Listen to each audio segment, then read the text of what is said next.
That's a Bruce Hook.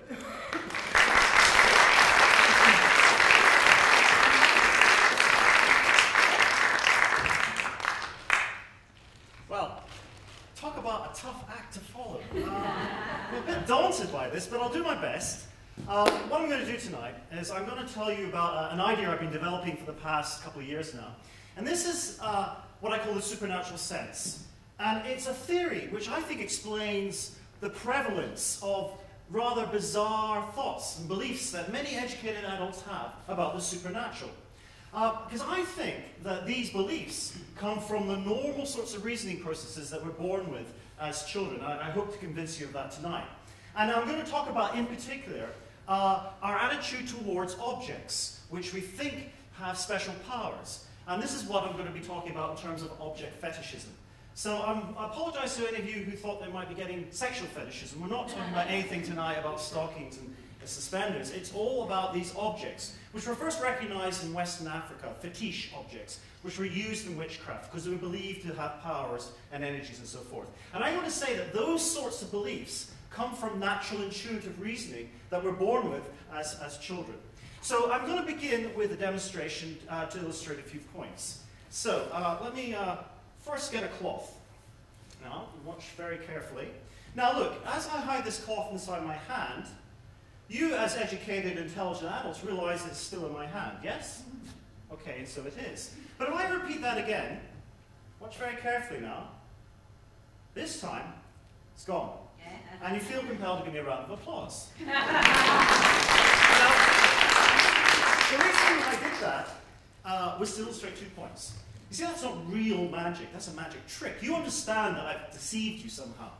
Now, in contrast, people who hold magical supernatural beliefs think there are phenomena, there are events in the world that can't be explained away, certainly not by science. And those are the sorts of things I'm going to focus about tonight.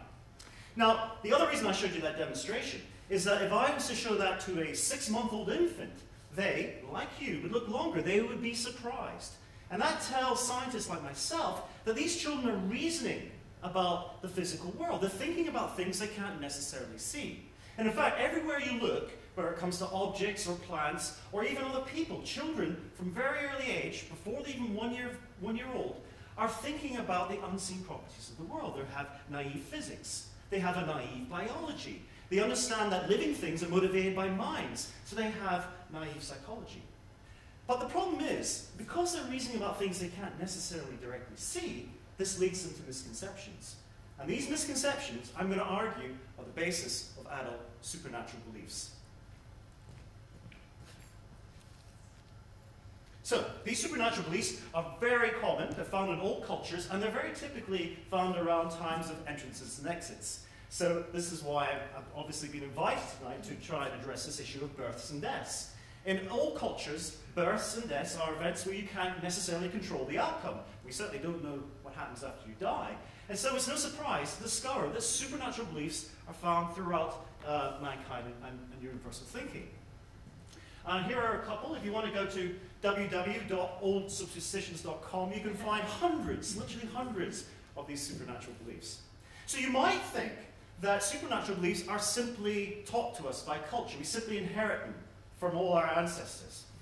But I would argue that, yes, certainly the rituals are definitely passed on through culture, but they're based on our natural inclination to think that there are things in the world. There is something else to existence, as William James said over 100 years ago. And that's why they're so successful. That's why it's really difficult to get people to abandon their beliefs.